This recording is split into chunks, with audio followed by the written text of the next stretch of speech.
Right. We were talking about the first one yesterday. So what I was trying to test was if you understand when you get the current. Is it when you lift the manhole cover or turn the manhole cover? And this one is when you lift. In fact, it's very similar to the example with the plane that's taken off. So the formula you would need here for the voltage is BLV. Yeah? And the B is 0.07 times 10 to the minus 3. The L is 0.5. And the V, we have to work it out.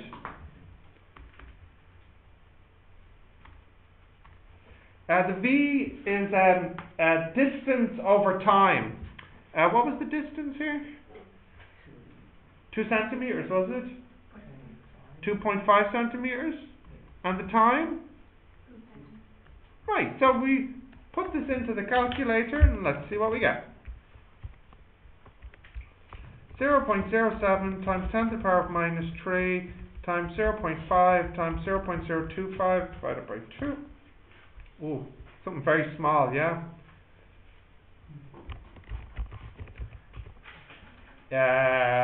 437.5 nanovolts.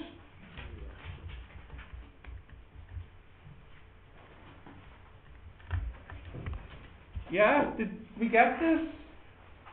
Okay, well that's something anyways. Okay, let's have a look at the, yeah? Yes. So V equals minus N delta phi over delta T. The N here is 1. And if we don't care about the direction, then it just becomes this. Which then would become this. But in this case, the B is constant and the A is changing. Now, how is the A changing? Well, if we look at a side picture,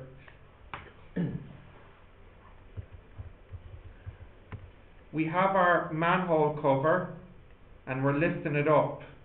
And the area here will be 0.5 times, how thick is it? 2.5, wasn't it? What is that, please? That is 0.0125, isn't it? Yeah. Meters squared. Now, it takes 2 seconds to make that area, to draw that area. So if I divide that by 2, what do I get? 0.00625? Is that right? I'm very, very tired. I think 6.5. Yeah, 6.5. What is it? 2. It was what I just had. Good. Perfect. 625. 625 meters squared per second. That's how quickly the area is being drawn in the field. So that's what we can put in for this. So it will be 0.07 times 10 to the minus 3 times 0.00625. I think I have the numbers right.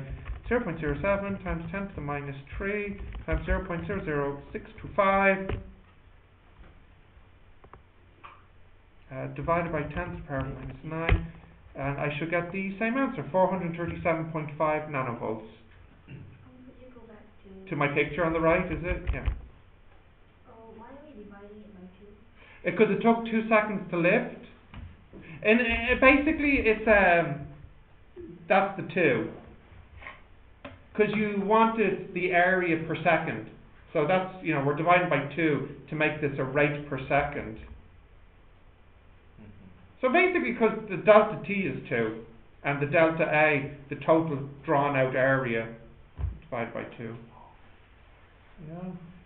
This here is how quickly the area is being drawn per second. That's what it represents. Okay. Are we happy? Yeah. The area is a rectangle. Yeah, it's a rectangle. Yeah, because it's the perpendicular face of it is a rectangle to the field. Yeah. Again, that was the other thing I was testing with this question.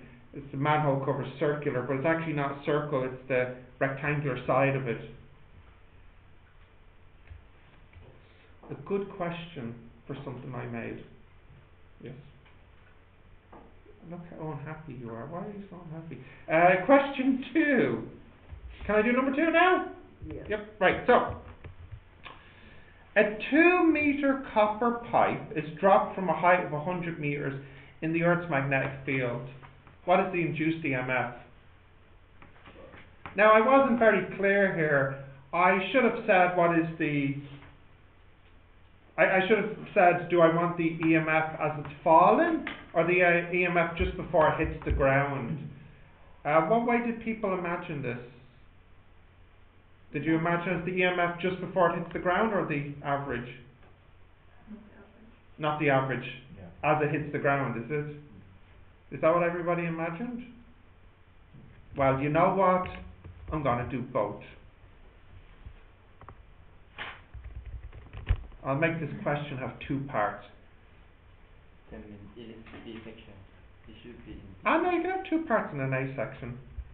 So I'll change it so it says, what is the average induced EMF and the EMF just before impact? There we go. So that way I'm doing both for you. Okay. So here's the picture. We have our rod. It's how big? 2 meters, thank you. And I drop it from a height of 100 meters. Yeah. And it's falling and it's going down with an acceleration of g, or minus g if you want. But if we take down as positive, we'll say g. The Earth's magnetic field is the usual 0.07 millitesla. And what is the current that we have here? The induced current, the voltage of it, I mean. Okay, the first part is what's the average. And I don't care about the direction. And what's the n here? It's 1. Yeah. So, which formula am I using here? Then U plus V over 2. Yeah, well, you can actually use both. You can use, of course, the BLV, or you can use the voltage, the delta phi over delta t, which in this case would be B delta A over delta t. Now, I shall use both for you. So this one here, it's the 0.07 times 10 to the minus 3 times L times V. Now what's V here? Well, if I'm looking for the average, because at the beginning it would have 0 volts, at the end it will have maximum. So if I want the average, then I should use the average speed. So that would be U plus V over 2. Now we know the U, it starts at rest, so that's just 0. So it's V over 2. And do we know the V? We don't. We'll need to work that out, but that's easy. We can just use B squared. Yeah, B squared equals U squared, which is 0, and then 2AS. And that's nice because actually square root. It's going to cancel 2's. Right, so let me just put all the numbers in. 0.07 times 10 to the minus 3 times 2 times fraction over 2, and on the top is square root 2AS. So in total, I got 3.1 millivolts. Now, that's an average, okay? Now, I'm sure Audrey will want me to use this formula, correct? Yep, so let's use this formula. I should get the same answer. So the B is 0.07 times 10 to the minus 3. The area, what's the area here? What is it? Yep, and what would be its total area? 200 meters squared. And the time I have to work out. What formula will give me the time here? No, no. S equals U plus V over 2, no. V squared, no. S equals, yeah, S equals UT, which is 0, a half AT squared. So the T would be, what would it be? It would be another square root 2S over A, if I put the numbers in. Right, I should get the same answer. Let us see. 0.07 times 10 to the power of minus 3 times 200 over square root fraction 2 times 100 over 9.81. Same answer, 3.1 millivolts. So both formulas work. 3.1 millivolts. Now that's the average. Okay, for the last part, I want to know what is the voltage at the end. So you can use this formula. You can do the calculations, and I'm sure you'll get out 6.2 millivolts. Okay, because if you think about it, it has to be that. If it starts at 0, and on average it's 3.1, then it must have finished at 6.2. Now, if you work out the V and put the V in here, then I'm sure you'll get 6.2. Is that what you did? And you got that, yeah? However, Audrey, I think it gets more difficult to use this formula to work out the voltage at impact, because you'll need to work out how quickly the area is being drawn at impact. At the beginning, the area is being drawn quite slowly, but as it falls faster and faster, it makes more area per second. You'll have to work out what that rate is at the end. Not as easy to do, not as obviously easy to do. Yeah, so I think for that case, we really would like to use this one. Yeah. Okay, are we happy with number 2? Well, you might not be happy with it. Do you at least understand it? Yeah. Yeah. Can we go on to number 3? Yep. Audrey? Yep, okay, number 3. So, a copper wire is wrapped around a circular loop of radius 5 centimeters, a total of 100 times around a magnet. The magnet is 2 Tesla, and it's removed quickly from the circular loop in a very short time. What's the induced EMF? Again, if I don't care about the direction, it'll just be N delta phi over delta T. What's changing here, the B or the A? The B, yeah, very good. So that would be delta B over delta T. What's the N? 100. The A, pi or squared.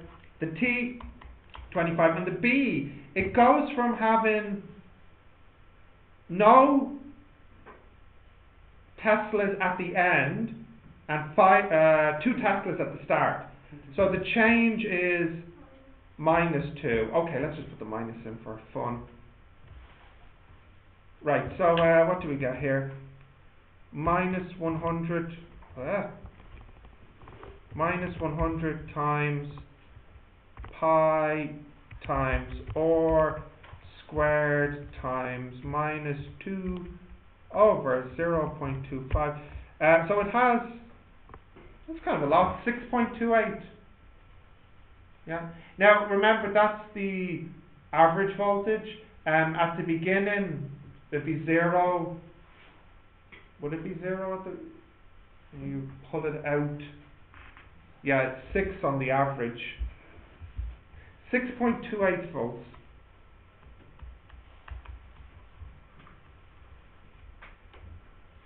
Yeah. Is that one okay? That one was kind of easier than the last one. Yeah? Next one? Yep. Way? No? Okay. Why doesn't this close anymore? It used to. The formula define EMF and induced EMF. EMF, are they the same? Oh yeah. Yeah. The delta phi over delta T, yeah. Okay. Last one. What? I haven't started yet. A small AC generator uses a magnet of flux density 5 Tesla. The rotating plane is a small 20 by 20 square with 10 windings. Consider the plane moving from a vertical position to a horizontal position. The plane rotates with frequency 50 Hertz. What is the flux linkage when the plane is vertical? Alright. Okay, let's try and draw this. So, how big is the field? 5 Tesla, isn't it? Yeah. And at the beginning, it's vertical. So, what's the angle the normal makes with the field? 0. So the total flux linkage, if it's NBA cos 0, which is just going to be NBA, which is what did I say the N was? 10, was it? Yeah. 10, and the B is 5, and the A is 0.2 squared? Yeah, this is correct, yeah. So that is 10 times 5 times 0.2 squared. So that's 2 Webers. Yep. Why what? Why isn't it 0? The plane is vertical, so it means it's perfectly perpendicular with the field. So it gets all the Webers. When it's vertical, it gets all. When it's horizontal, it gets all. Well, it depends the direction of the field. So I'm imagining the field is going horizontally, and the plane is vertical, so it gets all the Webers. That sounds like it could be a song, doesn't it? Gets all the Webers. I'm sure we could get a beat to that. Okay, B. When it's horizontal, what happens when it's horizontal? Gets none of the Webers. In the formula, it's going to be NBA cos 90, which is going to be 0 Webers. Okay. C. What is the... Now, I put the N on the inside, but because it's constant, you can just take it on the outside. Doesn't matter. So the question is basically, what is the change in the total flux, which includes the N? In other words, N, change in flux over time. Now, we have to be really careful here. I don't need to consider the N, because I've already considered it in the calculation. So if you want to be kind of more technical about it, this here is actually already the flux linkage. It's already the total. So when we write down Faraday's law, we write down N delta phi over delta T, which is the same thing as the change in the total flux. It'll be terrible if we count the N twice. We don't need to put the N in here and outside here. Technically, this N should be on the inside, but because it's constant, it's always on the outside. It never changes. You know, you're never going to reduce the N as it's moving. So, anyways, we don't want to count the N twice. So it will be, what is it now? 0 minus 2 over the time. With a minus here. So that's 2 over the time. Now what is the time here? Do we know? Yes, we do. We do know. We know. Yeah. 1 over. Is it 50? Yes, that is the time. Nearly. It's 1 over 50 over 4. Yeah. Now why have I done that? So you had the right idea. You said T equals 1 over F. Correct. But why have I just added this over 4 now? Yeah. You see, that time you worked out is for to do a full rotation. But here, it's only gone from the vertical to the horizontal. It's only done a quarter turn. So you could divide the time by 4. What's that? Whatever it is, 8 times 400, is it, or something? 25? You sure? Yeah. You sure? No, I don't trust you. 2 over, don't take it personally, it's not a personal thing. 5. 400? What? 400 Yeah. volts. Okay. D. What is the maximum voltage? Now that 400 is an average. It's not the maximum, because do you remember the graph we had? What was it? It was like this. Yeah. We've looked at a quarter turn. So here, the average here is 400.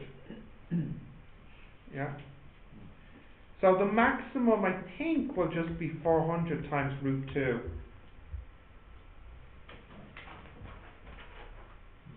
Wasn't that the formula I gave you? Wasn't that in the formula I gave you for Vmax? For the AC generator? Yeah. Yeah. What's that 400 root 2? Is it like 456 or something?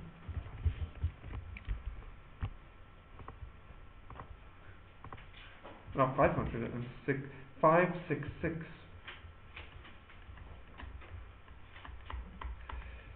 So it basically goes from 0 volts to 566 volts. Average for the generator is 400 volts. Changes direction 50 times a second. Yeah. And the average is when versus, I mean the maximum is when it's versus. The maximum happens when it is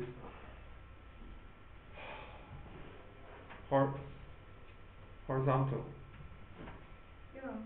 But in this question you said that when it's versus. Ah, yeah. You see, we had a talk about this. I'll remind you. This is quite interesting. I get what you're saying. So, here is the plane horizontally, okay? And does it get any Webers? No Webers. Okay. And here the plane is vertically. Get any Webers? Yeah. Gets all the Webers. But what's the formula for the voltage? It's the change in the flux over the change in the time. Yes? You agreed with that? Yeah. So, it's not how many Webers it gets, but how quickly it changes. So, for example, when the plane has no Webers, and then it starts to rotate a little bit, it goes from having no Webers to having a lot of Webers. When the plane is vertical, it goes from having lots of Webers to having a little bit less. In other words, the change was more dramatic going from the 0 up. So I know it seems a bit weird because at the horizontal there's no Webers, but it's how quickly it changes that makes the voltage. And it's going from having no Webers to suddenly having many Webers. So it's not how many Webers hit it, but how quickly that changes. So you can kind of agree that if the field is this way, and if I move the plane a little bit, it doesn't really have much of an effect, meaning there's not much induced voltage. But there's a big difference when you have nothing and then you increase it a bit. Okay. It's the same if you have a lot and then you have none. You have a lot and then you have none. That's a big change, yeah. Yeah. Oh yeah, but you're supposed to be looking at it like the delta t, meaning you're looking at the rate of change at that moment. So when you look from this point to this point, that's kind of too big. Because you could take the other view, you could say, well, it goes from having 3 Webers and then it rotates and it goes to having 3 Webers, therefore no change, therefore no voltage. So what you've done is we've kind of looked at too big of a time, you know. So, oh wait, no, you actually have done this in maths. If we were being really more mathematical, instead of writing this, I should write this. In other words, it's the rate of change of the Webers at that moment, how quickly it's changing. So when we look, we don't want to look at too big of a time. Now, I know I did in that last question. That's because I had to approximate the answer, because this is too advanced for IFY physics. At university, you'll actually be using calculus to calculate these. The worst thing I could do here is if I look at too great of a change. So if I go from this and then look at it, say, going to this position, that's too great. It won't be accurate. Ideally, if I could make it smaller, I would be more accurate in my calculation here, but that's too hard to do. So often what's acceptable is we look at it changing from a 90 position. Now you're saying it goes from lots of Webers to no Webers. That's a big change. Yes? Yeah, it's the same example as going from horizontal to vertical. It is. Yeah. But you're starting at... Okay. And then it's not as vertical, it goes... No, I totally get what you're saying. I'll do my best to explain why it's different. Okay, so we go from vertical to horizontal, or we go from horizontal to vertical. So when you calculate this, you have to choose at what moment you're calculating the change. And in this picture, we're calculating how it changes going from this position. In this one here, we're calculating how it changes when it goes from this position.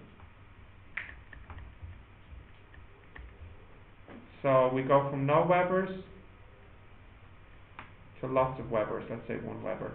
And here we go from 1 Weber to 0 Webers, yeah.